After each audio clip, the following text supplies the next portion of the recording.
गिरधर गोपाल दूसरो न कोई, दूसरो न कोई। भाई छोड़या बंधु छोड़या, छोड़या जग सु। साधुअन संग बैठ बैठ, साधुअन संग बैठ बैठ, लोक लाज खोई रे। मेरे तो गिरधर गोपाल दूसरो न कोई, दूसरो न कोई। तो सबसे पहले भक्ति में विश्वास जगाओ ठाकुर जी के प्रति, और वह विश्वास सामान्य नहीं, इतना अटूट होना चाहिए ठाकुर जी के प्रति कि मेरे संग जो हो रहा है, गिरते गिरते चलते चलते गिर गए, नाक में लग गई तो भी ठाकुर जी विश्वास रखो कुछ अच्छा ही होना है, इसलिए नाक टूटी है मेरी। इतना भरोसा रखो ठाकुर जी पे। करोड़ों का कोई मुनाफा होने वाला था, वर्षों से प्रतीक्षा कर रहे थे, तब जाकर के कुछ करोड़ों की संपत्ति आने वाली थी, पर किसी कारण से छूट गई। समझ जाना ठाकुर जी शायद हमारे घर को लंका नहीं बनाना चाह रहे थे, इसीलिए नहीं आई। जिससे बहुत प्रेम करते हैं उसके लिए माता जी से लड़ लिए, पिताजी से लड़ लिए, भाइयों से लड़ लिए, जन्म कुंडलियां दिखवा ली, फिर भी विवाह नहीं हो पाया। समझ जाना ठाकुर जी पहले ही चाह रहे थे या तो बढ़िया आवेगी भैया जीवन में, या तो बढ़िया आवेगो, या के काजे इतनो मत रोवे। हर चीज में ठाकुर जी की कृपा मानो, यह विश्वास अटूट चित्त में लाओ। तो भक्ति की प्रथम धारा विश्वास।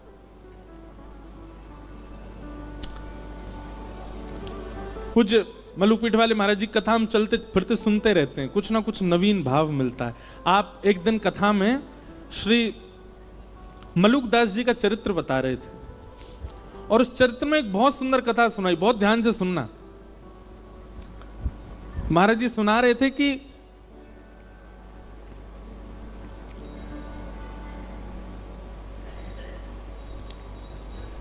कोई प्रवचन कर रहा था, तो प्रवचन में अनेक लोग बैठे थे। उसी में श्री मलुकदास जी अपनी युवावस्था में जब घर आदि का त्याग नहीं किया था, तो वहीं प्रवचन बैठ करके सुन रहे थे। तो प्रवचन सुनते सुनते लोग बाग आपस में चर्चा करने लगे। बोले ये बाबा को बस चले तो ये हमारे काम धंधा छुड़वा के बस यही कहेगो राम राम जपो, ठाकुर जी का नाम जपो, तिलक लगा करके केवल भक्ति भाव में रहो। अरे कर्म नहीं करेंगे तो दाल रोटी राम जी खिला जाएंगे क्या? कर्म नहीं करेंगे हमारे घर परिवार को राम जी चला जाएंगे क्या?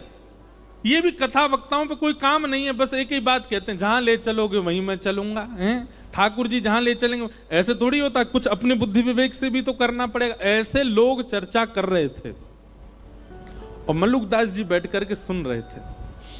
तो मलुकदास जी अपनी युवावस्था में थे, उन्होंने उठ करके जो व्यास मंच पर व्यास जी थे उनसे कहा, बोले देखिए व्यास जी आप बहुत अच्छी बात बता रहे हैं, आप कह रहे हैं राम नाम ही सर्वस्व है, भगवान नाम ही सर्वस्व है, कथा ही सर्वस्व है, लेकिन कर्म भी तो प्रधान है।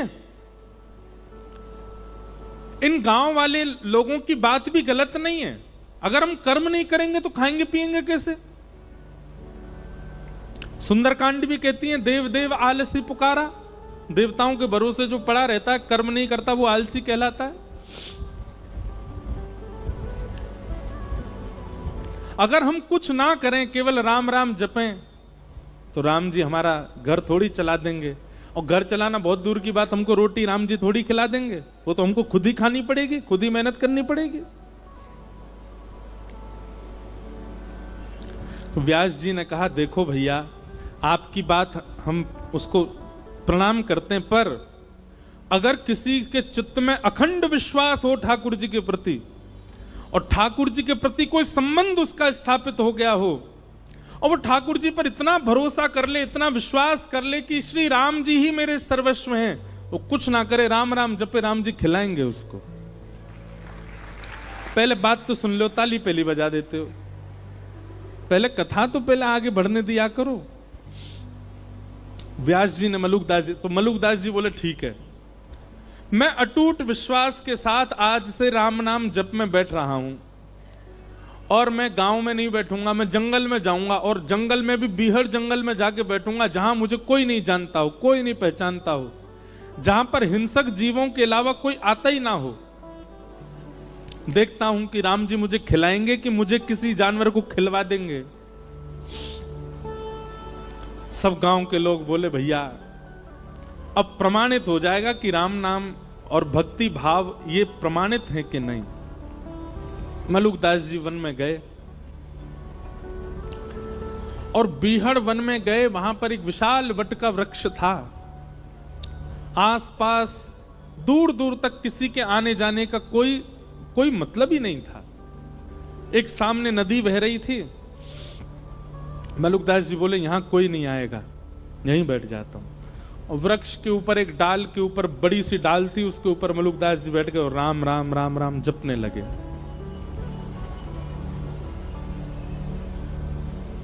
आप राम नाम का जप कर रहे थे, मन में अनंत विश्वास था राम जी के प्रति कि श्री राम जी सब भक्तों पर अनुग्रह करते हैं, मुझे भी श्री राम जी अनुग्रहित करेंगे। इस विश्वास के साथ राम नाम जपने लगे। आपका राम नाम जप चल रहा था, घंटों तक राम नाम जप चलता रहा।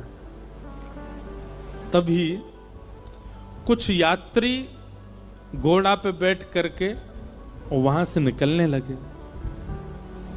आप लोगों ने विचार किया ये स्थान तो बहुत बढ़िया है, बढ़िया नदी भी बह रही है और यहां दूर दूर तक कोई है भी नहीं, यहीं स्नान करते हैं और फिर बढ़िया जो भोजन लेके आए यहीं पाएंगे प्रेम से। यात्री जन अपने घोड़े से उतर गए, नदी में स्नान आदि करके जैसे ही अपना भोजन आदि सब उन्होंने खोला, इतने में ही डाकू और डकैतों ने वहां आने लगे। उनके घोड़ों की नालों की आवाज आने लगी। तो जितने यात्री थे उन सब ने विचार किया, बोले भैया बड़े बड़े डाकू आ रहे हैं, ये सब हमको मार देंगे, सब हमारा सर्वनाश, जल्दी भागो यहां से। सारे यात्री अपना भोजन पानी वहीं छोड़ छाड़ करके भाग गए। डाकू आए, डाकुओं ने आकर के देखा कि महाराज सुंदर सुंदर रबड़ी, सुंदर मिष्ठान, सुंदर 56 भोग और रोटी आदि सब वहां खुली रखी है। डाकू के साथ जितने लोग थे सबने कहा सरदार जी आज तो कुछ बनाना ही नहीं पड़ेगा, आज तो देखो ठाकुर जी ने बढ़िया व्यवस्था करी है, 56 भोग यहीं लगे लगाए मिल गए हम लोगों को। अब तो आज तो यहीं रोटी पाएंगे, यहीं लड्डू उड़ाएंगे, यहीं प्रेम से रबड़ी पाएंगे और इसी से ही आनंद होएगा आज तो। इतने में सब टूट पड़े भोजन पर, सब उठाने लगे रोटियां और सब्जियां सब डालने लगे, अपने हाथ में पकवान लेने लगे। जो सरदार मुखिया था डाकुओं का, थोड़ी देर इधर उधर देखने लगा, बोले रुको रुको रुको अभी मत पाना। इस विहंगम जंगल, बीहड़ जंगल में नदी के तट पर इतने 56 भोग मिलना, पहली बात तो इसमें यह सत्य है कि भगवान ने कोई अनुग्रह करके हमारे लिए व्यवस्था करवा दी। लेकिन दूसरी बात एक और हो सकती है, क्या हमको कम से कम 5 राज्यों के राजा ढूंढ रहे हैं। कहीं ऐसा तो नहीं उन लोगों को हमारा यहां आना पता हो और ये सारे व्यंजनों में विष डाल करके उन्होंने यहां पर ये व्यंजन रख दिए हो, और कहीं हमने ये पाए और हम पाकर के विष के नशे में आ गए, मूर्छित हो गए, मृत्यु हो गई, तो वो 5 राज्यों के राजा जो हमको ढूंढ रहे हैं वो हमको ले जाएंगे यहां से, उनका तो काम हो जाएगा, कोई नहीं खाएगा, नीचे रखो इसको। संग वाले बोले महाराज बहुत दिन से रबड़ी नहीं पाई, देखो गुलाब जामुन नहीं पाई, खान देने बोले नहीं नहीं नहीं नहीं हम ऐसे नहीं खा सकते। एक काम करो, अपनी टोली से बाहर का जो हो, जो हमारी टोली से बाहर का ऐसा कोई राह चलता मिल जाए उसको पकड़ लाओ, उसको पहले खिलाओ, उसको खिला करके देखेंगे अगर इसमें विष हुआ मर जाएगा, पता चल जाएगा, नहीं हुआ तो हम भी पालेंगे। सब ढूंढने लगे लेकिन दूर दूर तक तो जंगल कुछ मिले ही नहीं।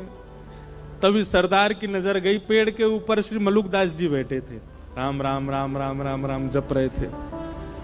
तुरंत उसने, अरे देखो ये बैठा अब ऊपर भगत, इसी ने विष में ला करके सारा भोजन नीचे, पकड़ के लाओ उसको नीचे। ऊपर चढ़ गए, मलुकदास जी को पकड़ के नीचे ले आए। मलुकदास जी बोले भैया क्या कर रहे हो? बोले हाथ पांव बांधो इसके। और हाथ पांव बांध करके इसको सारा भोजन खिलाओ। मलुकदास जी मनी मन विचार कर रहे थे, मैंने तो कहा था राम जी खिलाने आएंगे, पर ये तो डांकू खिलाने आया। मलुकदास जी ने मुंह बंद कर लिया, मैं नहीं खाऊंगा, मैं नहीं। तभी सरदार उतरा अपने घोड़े पे से और मलुकदास जी का मुंह इतनी जोर से पकड़ा, बोले खाएगा कैसे नहीं, ठूस ठूस के खिलाओ इसको। और सबरे लड्डू ले, गुलाब जामुन ले, रबड़ी ले, पकवान ले ले करके मलुकदास जी को खिलाए। मलुकदास जी के नेत्र सजल हो गए, बोले जय हो राघव जी, जय हो मेरे राम जी। मैंने आपसे क्या प्रार्थना की? मैंने कहा था कि नाथ राम राम जपने से यदि राम जी भोजन करा जाएंगे तो मैं मान जाऊंगा कि भजन में बल है। आप भोजन दूर, आप तो पकवान पवा रहे हो मुझको, और पकवान भी इतने विहंगम जंगल में कैसी योजना बना करके, क्या कृपा करके आप सब व्यवस्था मेरे लिए कर रहे हो नाथ। उस दिन श्री मलुकदास जी का निष्ठा हो गई, विश्वास हो गया नाम में, और उसी दिन बस निकल पड़े, श्री राम नाम के आश्रय पर ही निकल गए। और हमारे भारत भूमि को एक अद्भुत संत प्राप्त हुए, मलुकदास जी महाराज। और उन्होंने एक पद लिखा, बहुत पद हैं मलुकदास जी के, एक पद लिखा, भाई नाही बंधु नाही कुटुंब कबीलो नाही, ऐसो कोई मित्र नाही, जासो कछु लीजे, दीन बंधु दीनानाथ, मेरी सुध लीजे, दीन बंधु दीन। कहता मलुकदास छोड़ दे वीरानी आश, कहता मलुकदास छोड़ दे वीरानी आश। मलुकदास जी कह रहे हैं दूसरों से आशा छोड़ दो, किसी से आशा मत रखो, आशा ही परमम दुखम। अरे खुद से भी कोई आशा मत रखो। कहता मलुकदास छोड़ दे वीरानी आश, कहता मलुकदास छोड़ दे वीरानी आश। तो फिर कहां जाएं किसी से आशा ना रखें तो? तब मलुकदास जी कहते हैं, साचो नाम तेरो दाता, साचो नाम तेरो दाता, साचो नाम तेरो दाता, साचो नाम तेरो दाता, और किसको लीजिए, दीन बंधु दीनानाथ, मेरी सुध लीजे, दीन बंधु।